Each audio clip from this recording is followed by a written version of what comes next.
Welcome back, everyone. Welcome back to the place that you didn't know you wanted to be. Here at A Dangerous Podcast. And at the beginning of our fourth episode, I'm going to do something I haven't done before. I'm going to grow a spine and I'm going to use my full name.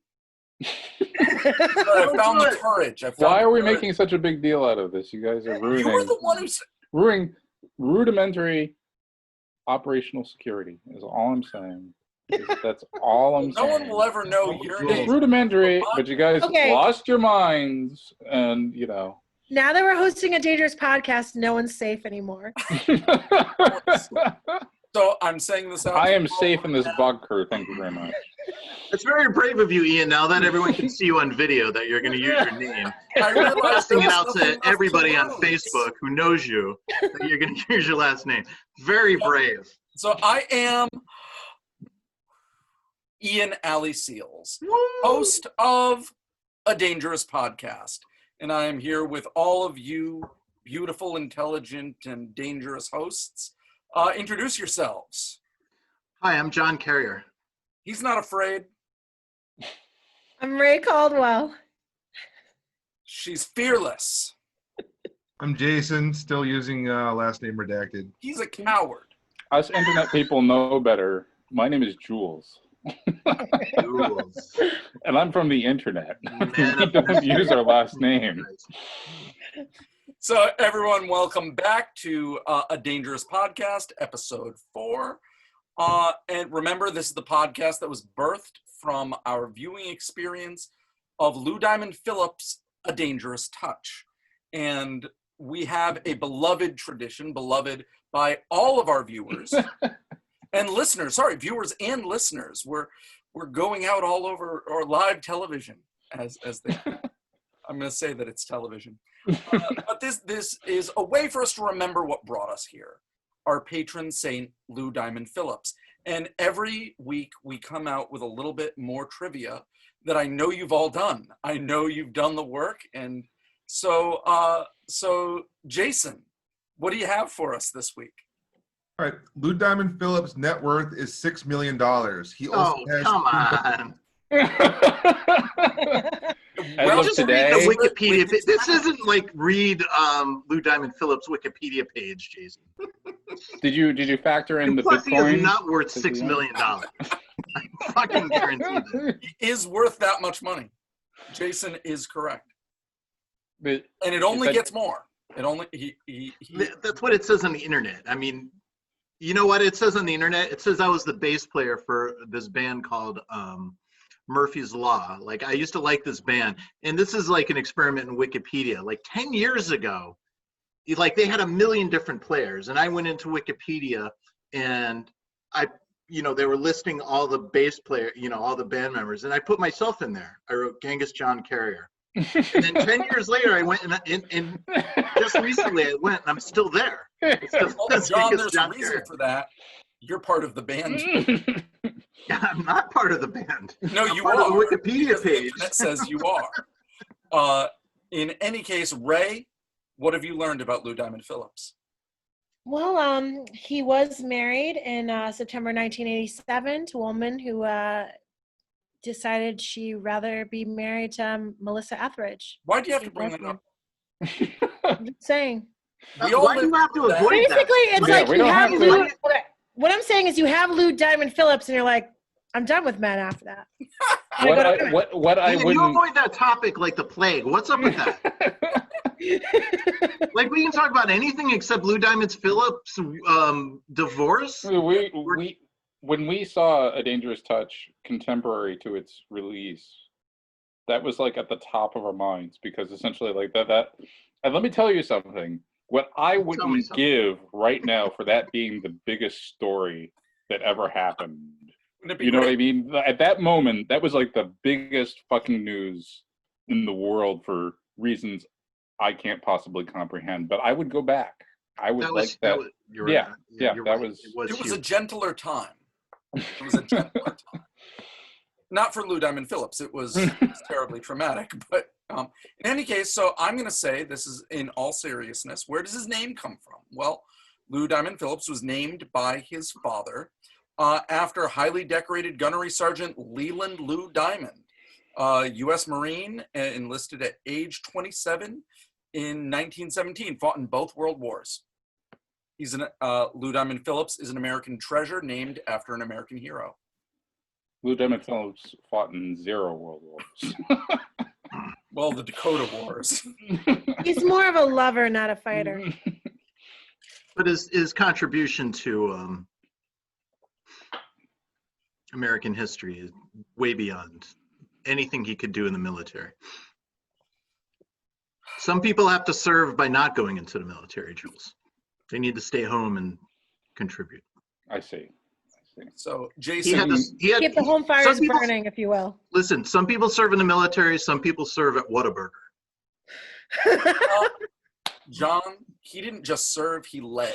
He led, right? He was shift leader. He was a shift leader, already established. Jason, Ray, Yep. thank you both Tough very but much fair. for your contemptuous indulgence of our theme. I appreciate it. So we're back, and we are here to, I believe, Jason, the tagline, or John, the tagline you created for A Dangerous Podcast was a group of people who look at movies that the rest of the world wish they forgot. Not even close. It's so close, John. Not even close. No. Or what was it?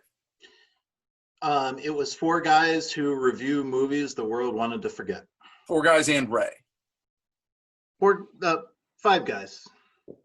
Ray's one of the guys. That's are we watching the 1980s sex comedy One of the Guys next?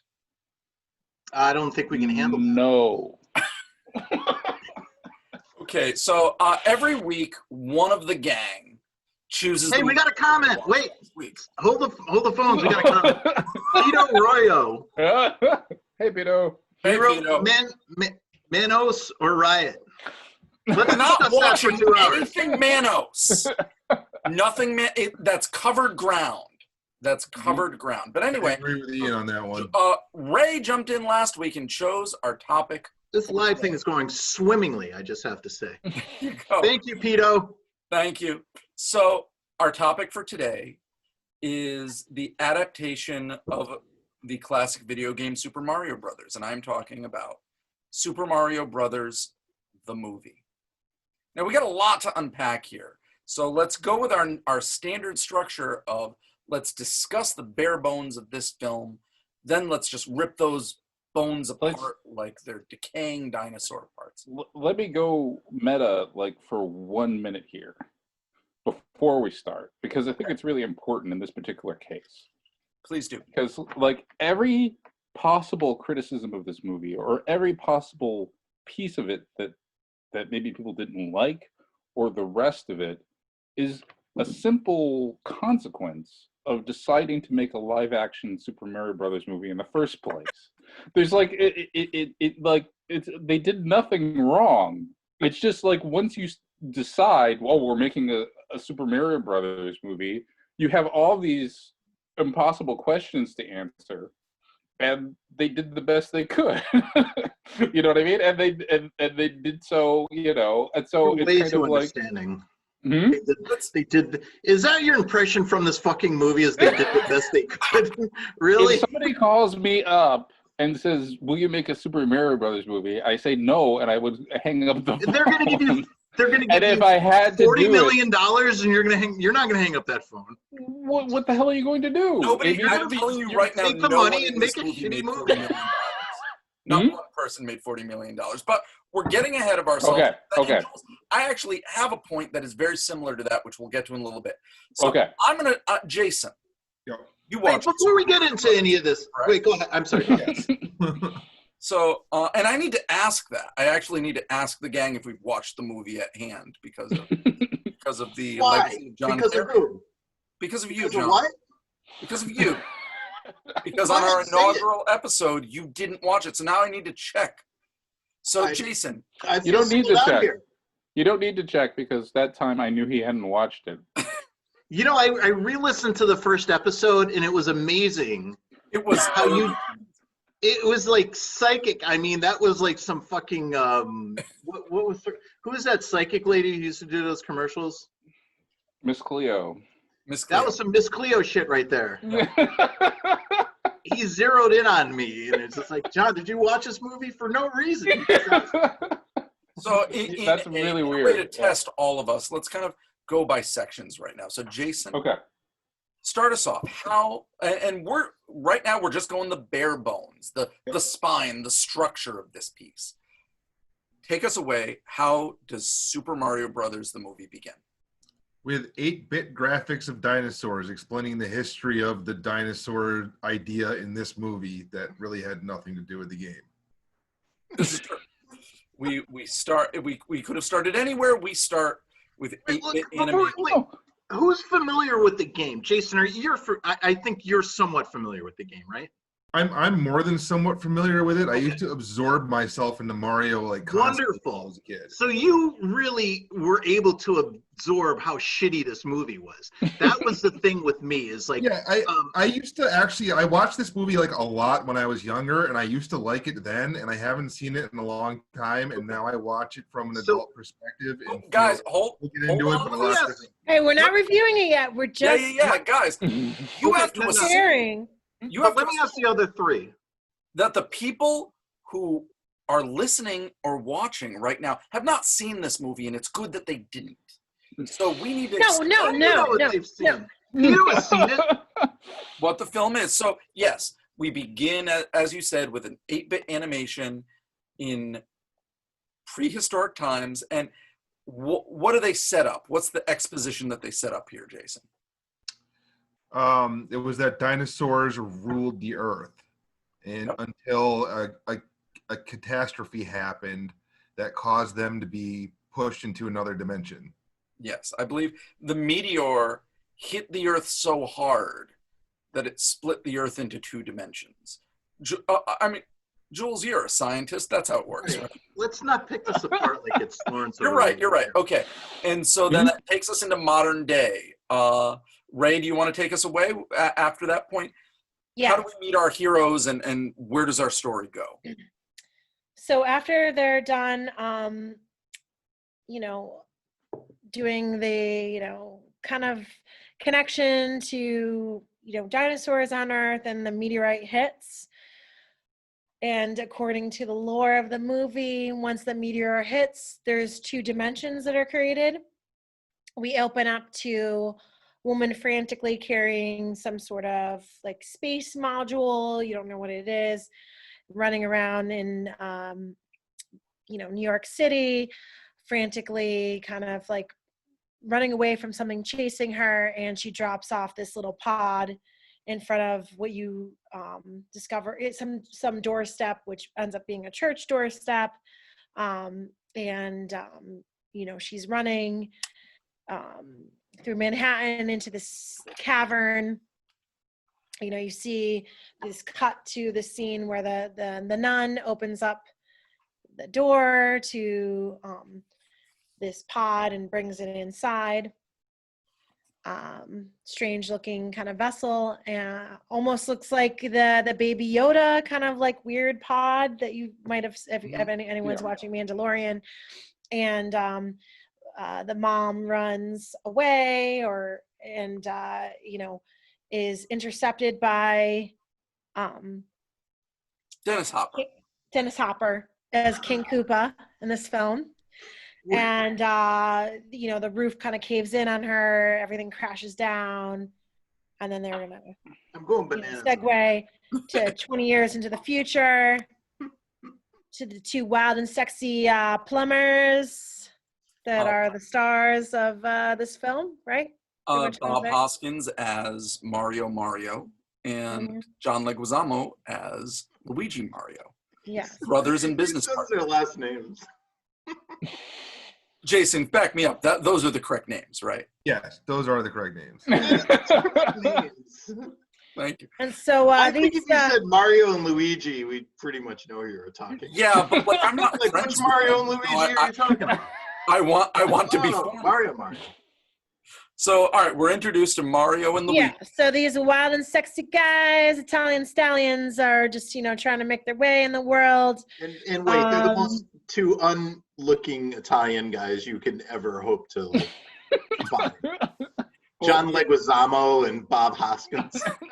There's so many different types of Italians out there, If so you many different flavors. if you challenged me to find two un-Italian actors, I would come up with Bob Hoskins. I don't think that it was the wrong choice to decide to cast a British actor and a Puerto Rican actor as a Japanese caricature of Italians. I don't think that that's a bad decision at all. You couldn't get away with that. I'll just say right now. Again. I'll do it again. Right now, I will do it again. So these Italian stallions here, with their bad Italian Brooklyn accents, are frantically, well, the whole Italian community was in an uproar. Mario is like, he's a very practical man. He wants to put, some Italian bread on the table, Do you remember the protests they had when this movie came out from the Italian community? Are you serious? They're walking around with their, hey, what the fuck, man? So they, they call. There's payphones in this movie, which is amazing. Yeah, you maybe going back a second, making Luigi not actually a plumber was a weird decision, I thought. He was a plumber. He's an apprentice. Did you watch this movie, Jules? He's an apprentice. Yeah, but why? He's an apprentice, What do we gain by not having him being a? What's the matter with you? What's the matter with you, Jules? Mario. Hey, guys. I had no idea this was such a controversial opinion, but I mean, I'm just saying, what do you gain story-wise by having him be like a half-ass plumber and having Mario be the only Getting good back plumber? to the storyline. I don't know. Guys, Listen, guys, if we actually go through this whole story, I'm going to jump out the window. I swear to God, we can't do it's that. Easier to go. It's easier to jump off the story as it's being told, I think, than go out. But anyways, okay. Sure. So, what happens next, Ray? So, Mario is frantically looking for work. They call the hotline. They're getting phone calls from different customers, and they're in this competition. What's the name of the other plumbing family that they're in competition with? The Scapelli group. Scapelli, you're right. The Scapellis. So they're racing to the job, and the Scapellis beat them to it. Long story short. Which I didn't know that that's how plumbing works. That it's like a race. I hear somebody's got a job and it's whoever. Yeah, from my experience, you got to wait a day or two before a plumber comes around. There's no race, but yeah. Mm-hmm. So that's actually a good idea for an app. We should do that now. So you just hit a button, plumber, and then all the plumbers just race to your house. It's a great idea. Throughout the movie, there's this undertone of tension between them and this other plumbing family, the Scapellis, and which leads them to the scene where they meet Daisy. They basically got beat by the Scapellis to the plumbing job, but nearby, the frantic damsel in distress, soon to be down the road, we find out is Princess Toadstool.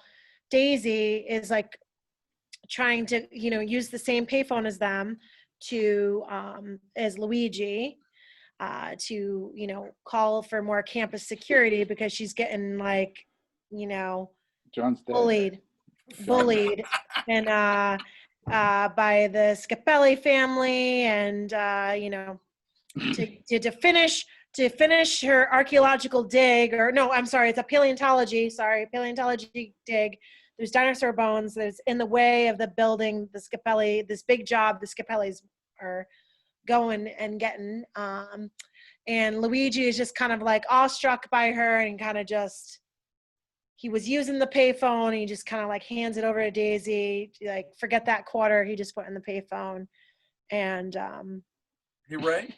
Yeah. I'm going to pause you for a second, because as much as John is cynical, his attempts at suicide while we're relaying the plot do make I don't think we can do that with this movie, because there's just so much, and it makes no sense at all. All right. That, And like, it makes perfect sense to me. I mean, It makes perfect sense to Ray. I love the I have film. no doubt that it makes perfect sense to Ray, which is why I have to cut in here and stop her. so here's what I'm gonna do. I mean, Super Mario Brothers could be a fucking novel, and she would be all over it. That's Ray has The first taste. thing she did John. when I talked to her, she's like, "This is a really good movie. I really like this." I'm like, "What fucking movie did you watch?" Well, I actually, oh, It's a sentimental film Stop. for me. No. I remember going with my brother to the Blockbuster, you know, and like obsessively renting video games and also picking up this film and like, you know, it's kind of sentimental, I guess. So maybe saw I this was movie in biased. You rented this movie? I saw it in the theaters. I rented this movie. I mean, it came out when I was Of like course you did, Ian. a youngster. So, I mean, So, I had never seen it. For Well, what it's so worth. here's what I'm gonna do. I'm gonna do this speed. I'm gonna speed through this, much like the speed runs that people do in Mario, right? That's a thing. yeah. Video games. It is. I don't know. Once they get the star and they're running through and they're invincible. All right, so John, keep that music going. Ready? all right, start. I'll do it. Go. All right, so they meet Princess Daisy, and John Leguizamo's flirting with her. There you go. Okay, they go on a date. It's a double date. Then they find out that the Scapellis are ruining the leak site, which is, yeah.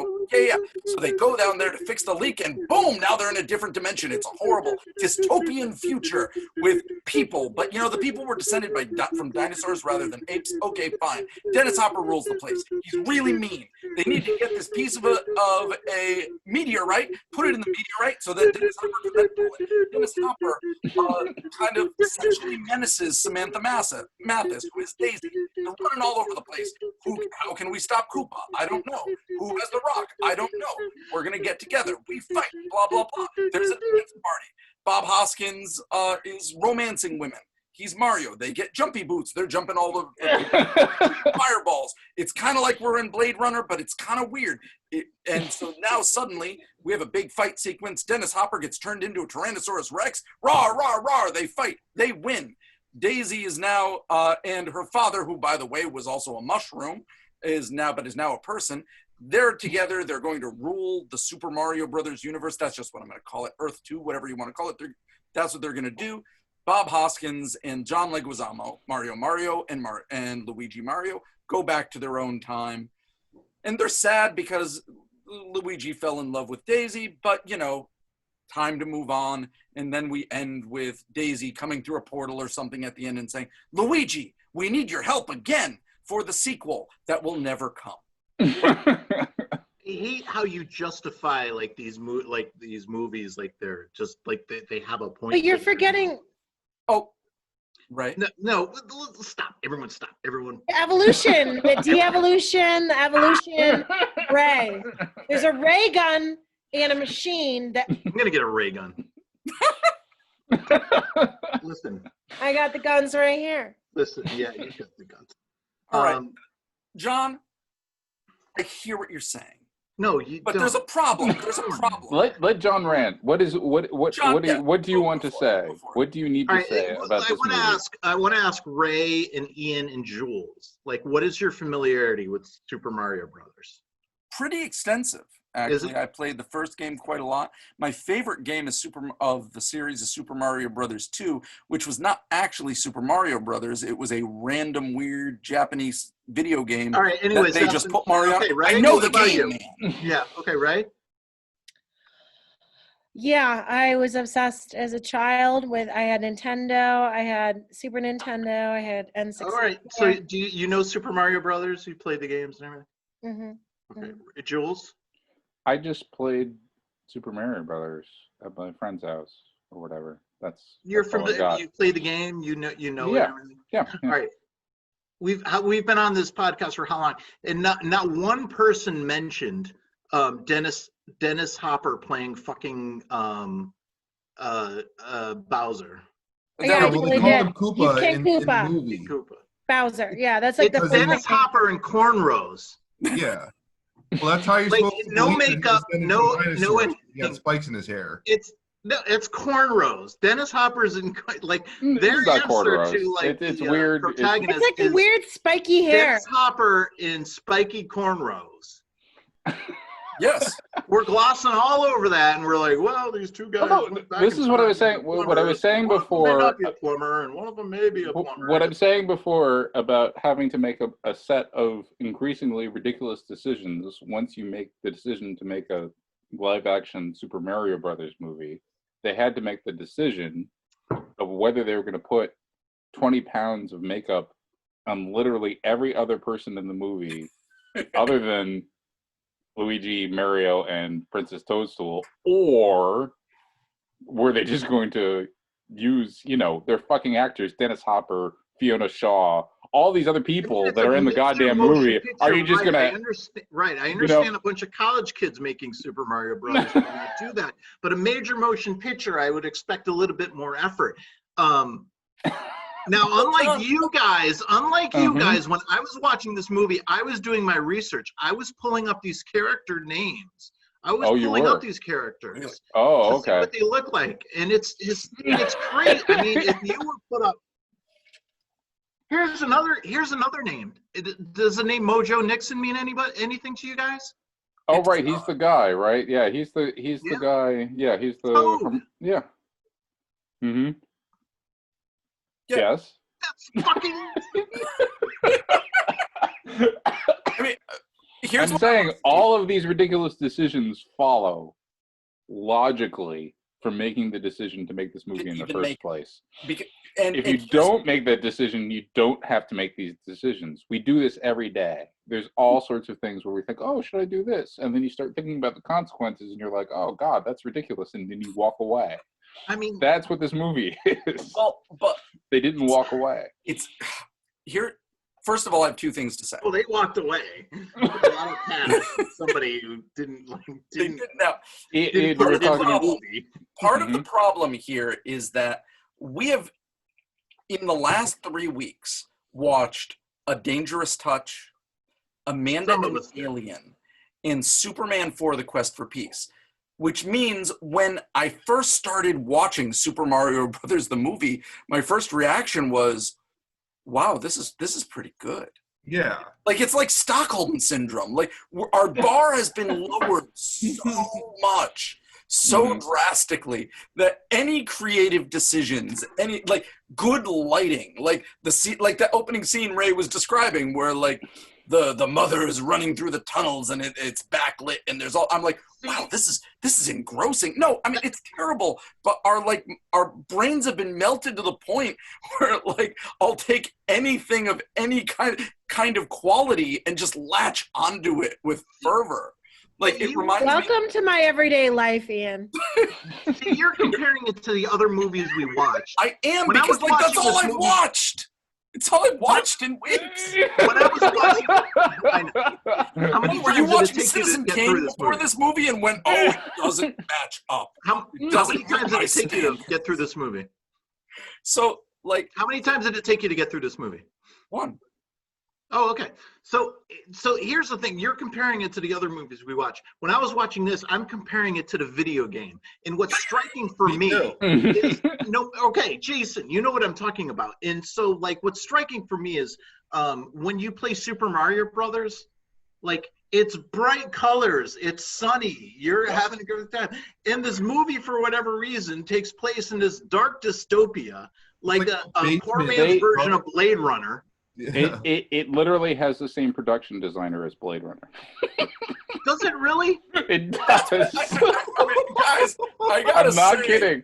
I'm not kidding. It's exactly what Christ almighty. There's a level. It does have, like, an atmosphere of Blade Runner, like the background, like Metropolis. I agree. Like, Jules, coming back to what you said about decisions, which is, so the who are the directors of this film?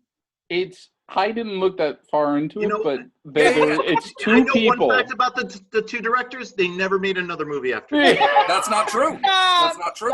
They made documentaries or something, but I'll look it up. Annabelle Jenkins and Rocky Morton, both Brits. Maybe that's how they got Bob Hoskins. But, like, they come from a, like, if not an art background, no, they're cool. Like they were the creators of Max Headroom. Yeah. They directed a number of music videos for like the Tom Tom Club and everything like that. So you go to these too cool for school 1980s film directors and you go to them and you say, all right, we think would you be willing to do Super Mario Brothers, the movie? And, you know, I mean, there is a really awesome like club scene where they play "Love Is the Drug" by the Divinals, which I absolutely Can love. I jump in real quick? you give it to these And like all the people. girls are like dancing. I know like a bit snakes. of trivia about that scene. You want to know a bit of trivia about that scene? Let's Yeah. set this up They hired. before we Go get to ahead, set it trivia, up. because I want to talk about this. So It's a great scene. mid-film, you know, Mario and Luigi, they need to get back the rock that has somehow gotten around the neck via a necklace of this like bodacious woman who's a bouncer at a club. So they go to the club and it's this weird dystopian club, and Bob Hoskins has to romance the stone. So John, what's this background information that you got? The female dancers at that club scene, they hired strippers, according to John Leguizamo. Yeah, they just hired a bunch of strippers. They're all strippers in that club scene. Well, they Well, were why not? amazingly Why shaped, not? like How It's much very- better if they had actually stripped? If you That's the- had like pushed the envelope of Super Mario You Brothers. know, if it was maybe an 80s John would think movies, it was a good film. if it was an 80 movie, if this was an 80s movies, there would definitely have some boobies there. Because like this is But it's exactly for that, even kids. though it's a Super Mario. It's a Nintendo video game film. It's not supposed to be booby. Okay, so as This You're isn't the living in grandfather Miracle from that Super America, Mario. okay? No, but I think that's guys, I'm gonna straight up say I like this movie. I love it. Thank you, the Ian. movie. Thank you. The reason Thank I you. like it, and John, I'm not saying it's good. I'm just saying I like it. And the reason I like it is because you've got these two art school filmmakers that get the call, the siren clarion call, to make this kids movie, and they decide You're the reason I what they want drink. to make is this moody, depressing, disgusting Blade Runner dystopia. It's great. It's everything I want in a film. They're like, okay, so let's look at some elements. They're totally- of that. So we know that Mario at some point throws fireballs, these little cute fireballs that will hit these turtles. So how are we going to represent that with monstrous flamethrowers? Yeah. Yes. These horrible Exactly. flamethrowers that like disintegrate people and vehicles and are just utterly destructive. Like that's where they take that. Like you've got the Goombas, you know, you got these Goombas and these turtles. How are Which you? are super horrific. Giant monstrous nightmare creatures. It's like our Describe de-evolved them. with the ray gun. Describe them, All right, man. Jason, can you describe the Goombas? The army of Goombas. Yeah, I mean, it's like they were like the inverse body shape of the Goombas in the game. Like the Goombas in the game had bodies and enormous heads, and these are like enormous bodies and little heads. Like Terrifying. I applaud you for that description. That was apt. Mhm. I put a pin in something from earlier that Ray was talking about, the opening scene where the woman is the mother is running with her egg, her child, and deposits it at the doorsteps of a church, and then you have this very dramatic. I'm sorry. I don't mean to cut you off, but I just feel it's my duty to stop you from dignifying this fucking movie. No, John, let me talk. Let me speak. I have a place I'm This going. is what happens when we have dry January with John. I'm just saying. So you've got this scene, and you've got these nuns opening this egg, and it's like out of Alien, like Yeah. and they're looking upon this human child coming from this egg, and they kind of coo at it, and I'm like, wouldn't you obviously think this is the Antichrist? They do the sign of the Horrifying cross. scene They of an do the sign of the egg cross. opening and a baby. Like, wouldn't Look, they had to make Super Mario Brothers make sense for a movie. They could not introduce making Catholicism make sense in this movie. I mean, That's what that I would be wanted. That was what I wanted too many balls know. in the air. Good lord! I mean, you know. I wanted the nuns to try to murder this child, and then that's where the story goes from there. I think that's the alternate dimension where a meteor hit and created a pocket universe. Mm-hmm. This religious horror film called Super Mario Brothers 2 is where It's not Rosemary's Baby. It's Because- Super So Mario. I'm not making excuses for this movie, but I mean I am That would be cognizant. Ian. I am cognizant of the inherent problem of this movie existing. So, John, I'm asking you, what would you do if you got the call to make a Super Mario Brothers movie? How does it work? Because essentially, the entire plot of the movie is them trying to make this work. It doesn't really work. It's absolutely bizarre, and it is bizarrely fascinating in that way. But I mean, I'm saying, I'll answer that. Okay. All right. First of all, you take the idea of doing a live action fucking Super Mario Brother and you flush it down the fucking toilet because it makes as much sense making That's what I'm saying. Yeah. making adaptations of video games into movies, as we all know, never works out. It's always flawed. But doing it for Super Mario Brothers in live action, that's like making a movie out of the video game Tetris. It makes no fucking sense. Like, and then like they've done everything. First of all, like John, have you read my spec script for Tetris? Because I have places I'm going. You know more than anybody. Like whatever your next film is, it's better be fucking like the most low-key thing because we're going through within a stolen mile. Okay, so all right, so John's answer is kind of the right answer is how would you do this movie? You wouldn't. But it did get made, everybody. No, I didn't say that. You don't do it live action. There's just I was watching an interview with Mike Judge about they wanted to do a live action Beavis and Butthead, and it would have been a novelty, and it probably would have killed his whole franchise. Yeah.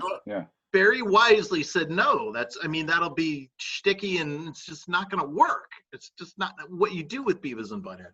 And he was right. And it's the same thing with this. You just don't take Mario and then and just fuck it up like this. Except they did, and there's a reason they did. If you look at what's happening at this time, let's say people talk about like the remakes and the rehashes and everything in modern day, but that was totally happening at that time. That's when Teenage Mutant Ninja Turtles the movie came out, He-Man the movie came out. They were cashing in on 80s nostalgia before it was cold, and they're all terrible. Like they're all just monstrously weird. Like at some point, I think we're going to talk about He-Man, not next week. But it suffers from the same things at this. They're like they are one. I think there are a few things going on here. One is a technological constraint of just of special effects. That Jules, you're going to disagree with me. If they were going to do this right now, if they were going to make Super Mario Brothers the movie right now, it would just be a lame CGI monstrosity. Yeah. But the sky would be the limit. But have we ever done a movie where like there are three main human characters and the rest are completely alien? You know what I mean? Alien CGI nonsense. You know what I mean? So I don't think we have. I don't know. But like all of these movies at the time, like Super Mario Brothers, the movie, He-Man, Masters of the Universe. Roger Rabbit's kind of like that. But Roger Rabbit is fantastic. I think they should have gotten more with a Roger Rabbit. Yeah, they could have done that. I mean, I thought the same thing, only because of Bob Hoskins. But I think they did well for what they were working with. Like, they have the like little blaster boots for like kind of like the super jump that I don't know. They were trying. Again, they were artistic with it. I loved it. Like we come back to Jules's statement of these hipsters. Well, they weren't hipsters at the time. These like cool cats get given the job of Super Mario Brothers the movie. They decided to make it Super Mario Brothers Blade Runner 2, Like steampunk. Every decision follows. Every decision follows, and it gets Well, weird. no, it's even I more think they did a good abstract. job with that. It's even more abstract than that. I mean, I think the Blade Runner decision is way down the line, and Lord knows why they made that decision. But I mean, it starts from being kind of like that opening scene of the dinosaurs and the rest of it. It's like, we have to come up with a way to introduce dinosaurs here. We have to talk about dinosaurs, I guess, because there's dinosaurs in the game. I mean, they're just literally looking at this game, being like, "What the fuck am I supposed to be? You know, what are you supposed to be doing?" So they're like, "All right, so we're gonna come up with." It was like a play. Hmm? That was like a play. It's like, here's Bowser with, you know who Bowser is, or King. Yeah, I don't know. yeah. You know, he's like a turtle with spikes, and he's a cartoon. He's not anything else than a Okay, kind of cartoon. John. All they did is they put Dennis Hopper with fucking cornrows No, no, in a suit and made Well, him we've already- a couple we've already contracts. said I that. have to Everybody point needs out. to calm down for a second. I want to do a role play exercise. John, I would like you to be the executive asking me to make this movie. Are And we doing this again? we're Okay. doing this again. Please do. I'm Please the do. executive asking you, and who are you? You're I'm the filmmaker. So okay. so thank you for this opportunity. Coming into your Please tell me office. about Hello? this. Hey, Hey. me, John Kerry, have an appointment? Hi, I'm Ian Alley Seals. I'm not afraid to use my name, and I'd like this Nice. job. Wow, impressive. Yeah. Hey, thank you for your time. I want to got this great idea for a movie, and I want to pitch it by you. Test your interest level. Please. Okay. Well, give you a little background. It's based on a video game with this huge. I don't play video games. I'm interested, but I don't play It's video okay, but you know what? Millions of people do, and it's going to be based on this video game that has millions of users, and it's already preset. There's a preset fan base here, and we're going to base it off of that. I love it. Okay, we're talking Super Mario Brothers. We're talking, and listen, Is the game Italian? well, there'll be some Italians in it, but it's not. We're not going to go through it. It's not going to be too Italian. Nobody's going to be eating spaghetti or any of that stuff. Okay, so if I cast Bob Hoskins, I mean he's British. That'll be okay. I'm sorry. Say that again. Bob Hoskins, he's a famous British actor. Yes. Okay, great. All right, good, because I think he'll be great. Okay, now there's a villain. I actually, I have heard of this. It's called Koopa. What does King Koopa look like in this game? Well, King Koopa in the video game is he's a turtle with spikes on his back. Okay. You know what? That sounds expensive to me. I'm thinking. I've got an idea. I've got an idea. And I see we've got a whole boardroom here. Because I want to save you money. Here's my idea. Sure. First of all, Dennis Hopper. You've seen Blue Velvet? Okay. You're thinking like a voice, like he'll be the voice. No. It'll be him. Basically playing his character from David So Lynch. he'll be in a lot of makeup, and we'll like a. No, he'll be in a suit. He'll be in a crushed velvet black suit with a shiny. Okay. silk I'm a board member. Okay. I just I'm have a to say board his member, and suits I'd like- in this movie were on point. Yes. Like And he had a reptilian suit with like skeletal tie. I mean, it was amazing. he will have alligator shoes. And here's what I'll do. This suit, it'll have spikes on the shoulders. That's a fair compromise. I mean, if we're trying to keep costs down. Yep. I'm a board member, and I just want to interject that essentially it's the 80s and early 90s, and I think it would be easier to make the villain just a generic Donald Trump insert character that we do all the time. So I think that would be easier than makeup, and we should do that. I can work with that. Okay. Yep. Okay. Great. Thank you. I was You're really great. We get what's the color scheme of this film? Of the game. Well, does the game, we're bright and sunny always. Okay. There's. I was thinking of hiring the production designer from Blade Runner. Well, Where's the haunted ghost that might be castle? a in little the problematic. car? I don't know if they do bright and sunny very well. No, I think we're going to go with dark dystopian future. Oh, okay, I see. They're cheap. Okay, I got it. End scene. End scene. Oh man. Well, I do have to say that this movie just barely passes the Benchel test. It passes at all. There's All one. right, so wait, Yeah, stop there. because I wanted to, Ian was saying this is a place of tradition.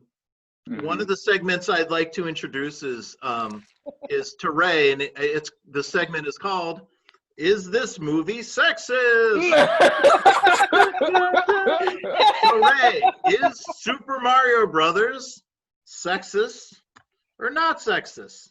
I think that All right, male next female segment. relationships are pretty equal. The Miss Koopa, Fiona Shaw, has conversations with Princess Toadstool about her mother, about her destiny to close the Boy, I opened up a can of dimensions, worms there. and that have nothing to do with men. They have conversations that have nothing to do with men. Okay. And So- so that's Whatever credits due. So what's your verdict? Super Mario Brothers sexist or feminist? I mean, Would you recommend, if you ran into Gloria Steinem, would you recommend this movie to her? Would you say, you know what's a movie you would enjoy, Gloria? Super Mario Brothers. Or would you say, you know what movie we need to protest, Gloria? Super Mario Brothers. I don't think Gloria would be a fan, but You don't think I she'd be a think fan? Okay. that it's, passes the Benchel test, in my opinion. So It she gives is it a thumbs a, up. Princess Toadstool is a Right. career-driven woman. She, Luigi at the end of the film is like, you know how I feel about you. Why are you going to stay in the Mushroom Kingdom? And she chooses her kingdom over a love affair with Luigi. So, I mean, I feel like she's She does come running back to Luigi, though. well, the plumbers are very handy when the kingdom's under attack. Good to, Sometimes you check need out the pipes. You know what I'm saying? Huh? and I tell you, sometimes you need someone to Hey, lay the Luigi, pipe down. yeah? All right. Let's segue for a second. I'd like to talk about the performances for a moment. From first of all, and this is a thing in movies like this of that time, the actors in it are way too high caliber. Like, Yeah, they were way, yeah. ridiculously. For like, you've got John Leguizamo, you've got Bob Hoskins, you've got Samantha Mathis, you have Dennis Hopper. Is that like a recurring theme in the movies that we keep watching? They have. yeah, actually, we have been kind of like not slumming it at all and been watching movies with above Yeah. caliber I mean, this is not the actors best acting usually. of their careers. That's for No, sure. but they, I'll tell you what, though. Listen, if you go to John Leguizamo's Wikipedia page, which I did because I do my research, some of you, in the first paragraph, they mention this as a movie that broke him because he was a co-star in it. It broke This was him? a big movie for John Leguizamo. Oh, yeah, I guess. Yeah. So, Jason, It's a- what did you think of the performances in this film? I've had this weird vibe from Dennis Hopper, like he'd have within saying one sentence, like the first half of the sentence, he'd sound really cheesy, and the second half of the sentence, he'd sound like really cool and badass. Like it was this back and forth of he sounds cheesy, then he sounds badass. Huh. Is that what he was doing? Yeah, because I thought In for the tone sure of this his was going to be a voice, movie. he speaks. I thought this John was going to be a Leguizamo was like the way he was like what you'd expect from him. I mean, it's kind of hyper and fast paced and fun to watch. Bob Hoskins,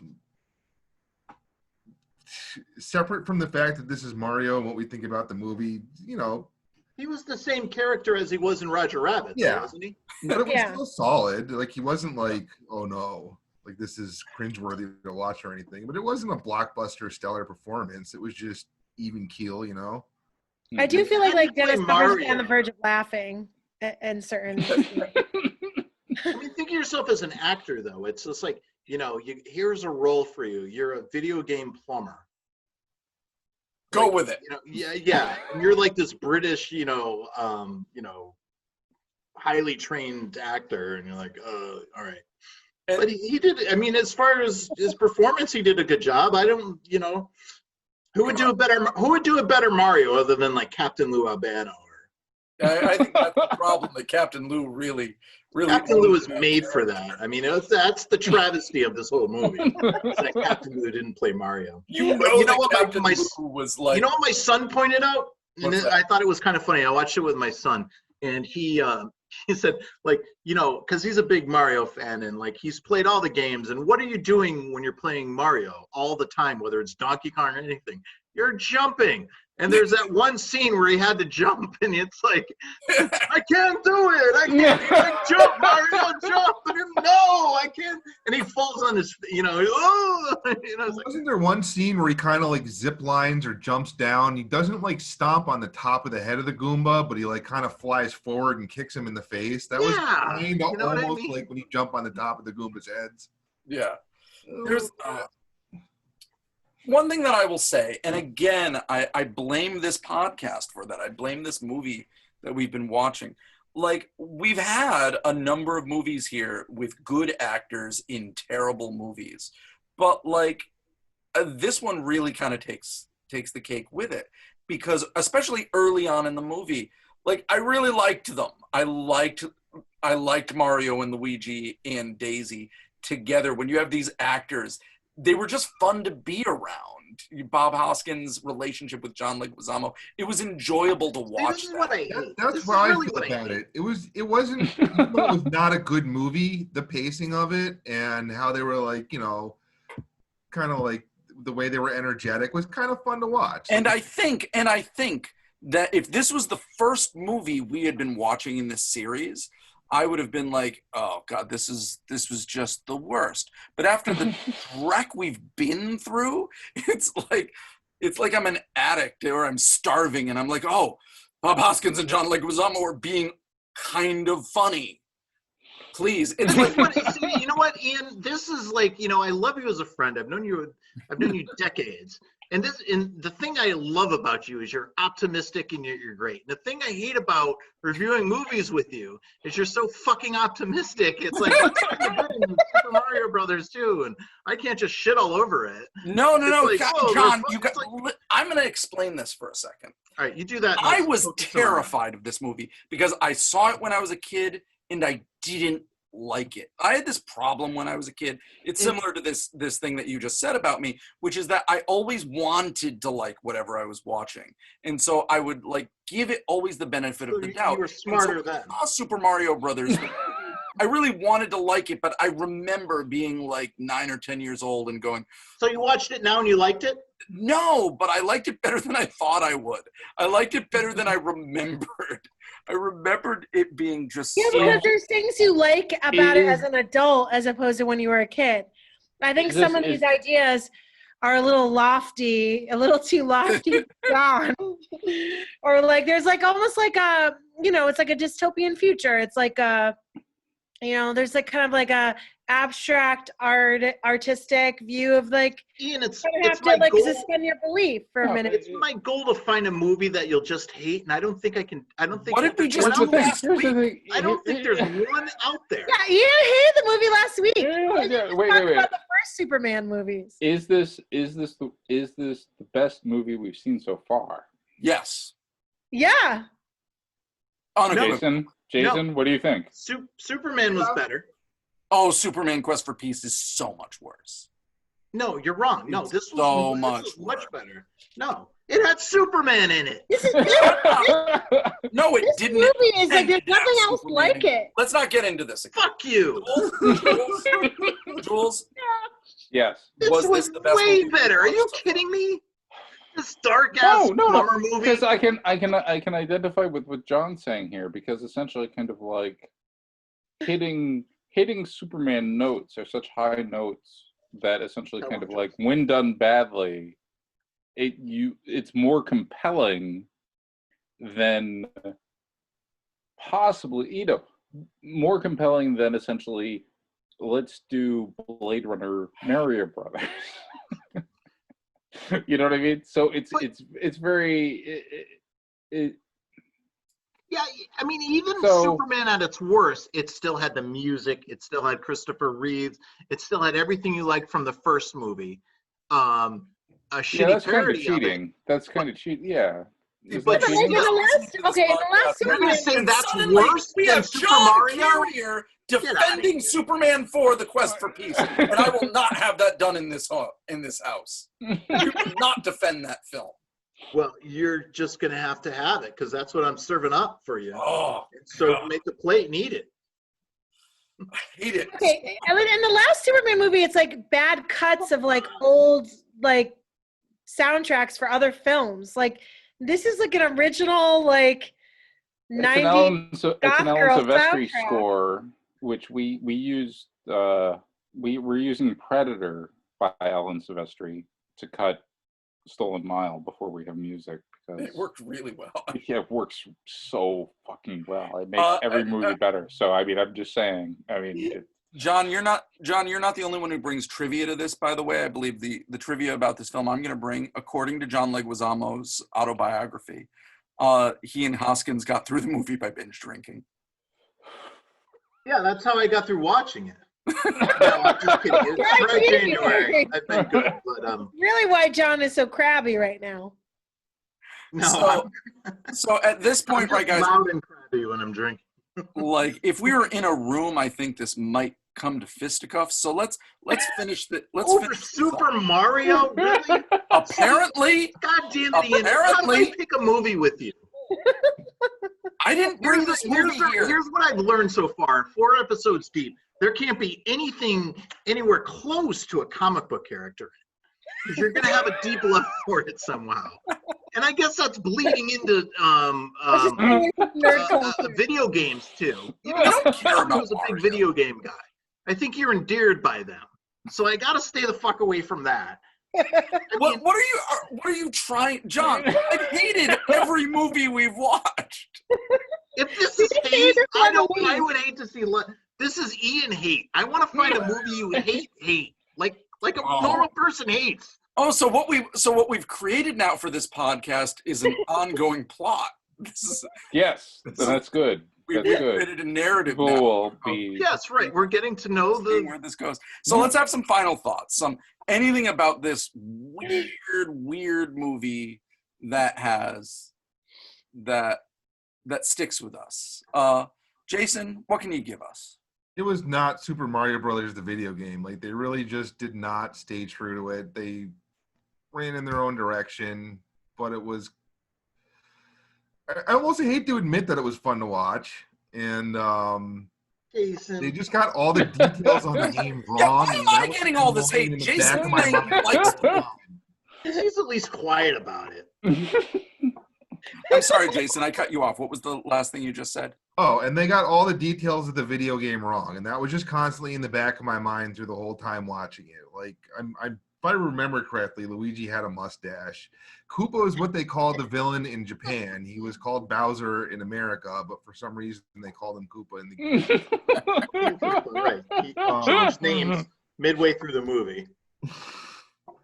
And just all this, it was like this one random thing after another that had nothing to do with the game. Right, yeah. So Ray, what are your final thoughts on this film? I mean, I think it was fun that they were playing with the idea of evolution. They took some artistic license with the franchise here. There's lots of little layers and little like little Easter eggs you could find in the film. I feel like they did pretty well to, have like the little bombs and like the mushrooms and the little power boots, and they were trying to do like the Super Mario like power-ups the best way they could. I mean, I really am biased. It's a sentimental film from my childhood, so It wasn't sexist, right? So and I was a goth chick in high school, so I mean, it basically appeals to all my interests. Yeah. So I really liked it. The acting could have been a little better. It's a little cheesy, but I mean, I feel like the actors were a little tongue in cheek with it. Anyway, it's a kids' film. I mean, what were we really expecting here? But I enjoyed it. Again, I'll remind everybody the premise of this podcast is to review movies the world wanted to forget, not, oh, hey, this is a great movie. Yeah. Okay, Jules. I mean, bringing two parallel dimensions together, pretty dangerous. That's what does it for you, really. That's what does it. Jules, final Okay. thoughts. Yeah. Okay. So final thoughts. Come on, It goes back to my first thought, which is essentially you get the phone call, you have to make a Super Mario Brothers movie. What do you do? So you have to have the opening scenes of the movie explaining dinosaurs, because dinosaurs are involved, because nobody gave this any thought when they made the video game. And it doesn't make sense, and every decision that goes on from there doesn't make any sense either. And that, I think, I'm not contra John saying this is a good movie, but I am saying they did the best they could given the parameters. Man, I expect more. They did the best they could under the parameters. What is the better way of doing this? I mean, the only thing that came to my mind was like literally if you're doing a live action. You shouldn't do live action, but if you called and they said it's live action, that's what they said. And now you're like, what the fuck are we doing? And so now we're going to explain dinosaurs, and now we're going to have eggs, and then we're going to have Catholic Church. And what, I mean, it's like, what do you know? Dinosaurs. You don't have to explain dinosaurs. You don't have to do plumbing. There's all these things you don't have to do in a Super Mario movie. Why is that so hard? I think they do pretty well with the dinosaurs, and like Yoshi's cute.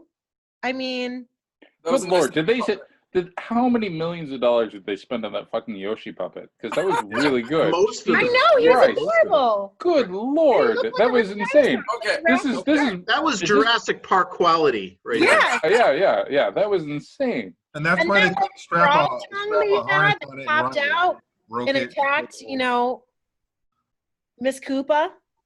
It was pretty golden moment. So my final thoughts are, John. Everyone, I don't like this movie. I've always hated this movie. This is not a movie that I like at all. It's just, if you've been watching nothing but crap, and I mean real crap, for the last 3 weeks, and suddenly John Leguizamo is naturally funny. And you're like, oh, okay, there are all these stories about like Sundance Film Festival, where you go there and everything is so depressing. Every movie you're seeing is so utterly depressing. And then they show one comedy and the whole theater just breaks out laughing for like an hour straight. And they're just like, thank God I got something that wasn't child murder. Like, thank you. And like, and I think that's what this was like. It's like, everything we've been watching is so terrible. And it's like, oh, Bob Hoskins looks like he's having a little bit of fun. Okay, I can breathe now. I have a memory of this movie, and actually the video game, which is, so my father, who's Italian, would see me playing this little Nintendo game. He'd say, hey, what's that character? I'm like, oh, that's Mario. Who's that character? It's Luigi. What's that thing? That's a Goomba. And he's like, what? What is this? Why are these Japanese people obsessed with Italian? Hitting all over the Italians, right? Yeah. And I remember him saying the same thing watching this movie. He's like, wow, they sure are using a lot of Italian stuff in this movie. That's all I remember. This is a terrible movie. But for the first time in all of our movies, I had fun. This is the first time. Yeah, I'm with you on that. Who has the strongest feelings of all of us? I'm going to leave the final comments to you. Yeah, I noticed you got to me last here. I don't know where John Leguizamo was funny. He was funnier in Waco than he was in this movie. I don't remember one thing that was funny about him. And I like John Leguizamo. I liked him in Spawn when everyone was shitting all over him. I thought he was great. Yeah, I like that too. Sorry. Your point. What? Just don't like Spawn, man. I'm just kidding. I just said this is just oh my God. No, I know. We went in live on the night of the drama. That's what we did. I know, we seem so John, wrap it up. What are like your final feelings on this trip? It's just a poorly made movie. It was wrong from the beginning. It was just a disaster from start to beginning. How they're trying to incorporate mushrooms, because that's a big theme in the video game, and there's fungus about the way they did it too. Like what do we like again in that pitch? You're going through the plot, and I'm like, what about the fungus. Yeah, it's we got these characters. They're cute. There's all these.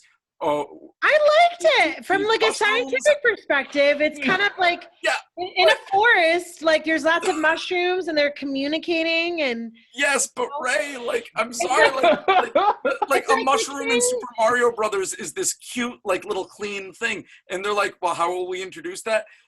Disgusting fungus everywhere. blobs. That one time when Mario tries to jump and fails and falls, he's saved by fungus. Not mushrooms, fungus. It's just crazy. This is just like, it was made by people who were incompetent. They didn't know. I mean, it was one thing if like, it was a huge task to turn that video game into a movie, but they gave it to people who were incompetent.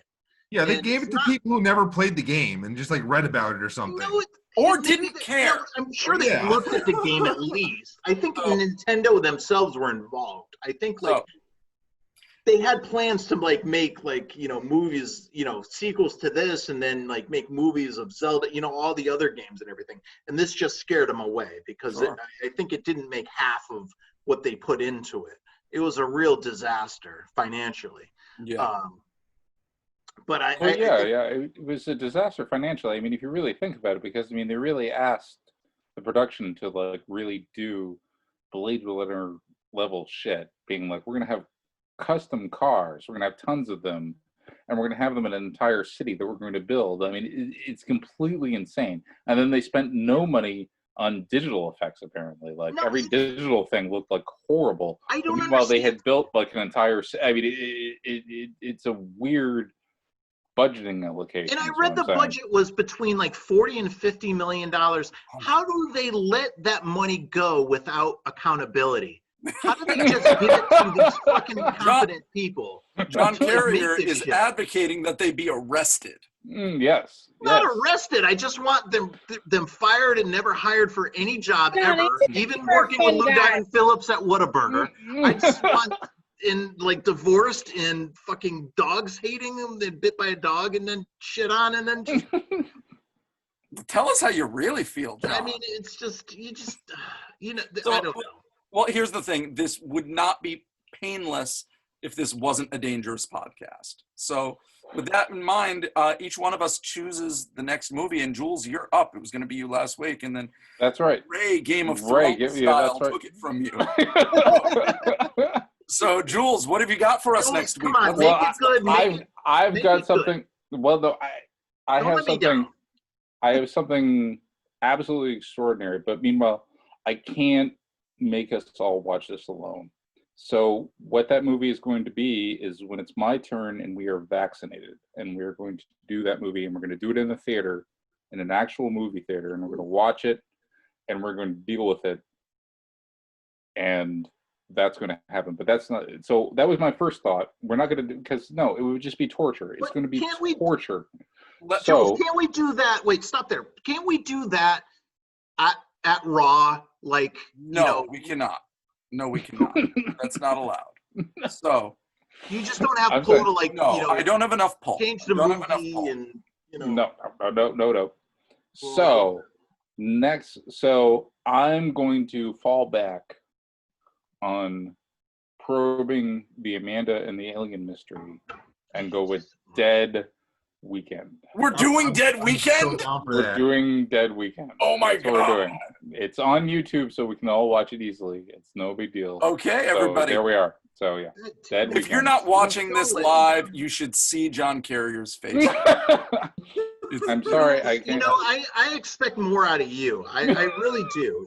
That's what hurts. Oh wait, John, what did you want? Did you want a movie that was better, or do you want as I bottom want of barrel to as we can find go? no. I want to find a movie that you're really gonna hate, and like I already know you're gonna find this endearing. I already know. You're gonna find it endearing. You're gonna find there's gonna be sweet moments for you. Everybody There's gonna be online, parts that start pull on your start heartstrings. betting if Ian is going to find Dead Weekend endearing or not. Let's start betting. Let's start the betting pool right now. Yes. And even though I'm challenging Take him your- right now, he's not going to be able to help himself. He will find things. I'm going to be completely objective. With that, guys, I think we got to say goodnight. Everybody, say goodnight. Good night, everybody. All right. Yeah. Thanks for coming along. Yeah, we Sorry. never end excited. Everybody, my name's Ian Alley Seals of A Dangerous Podcast. I'm here with Ray Caldwell, John Carrier, and Jason and Jules, last name redacted. Have a good night. Be safe, everybody. Be safe. Good night. All right. Good night.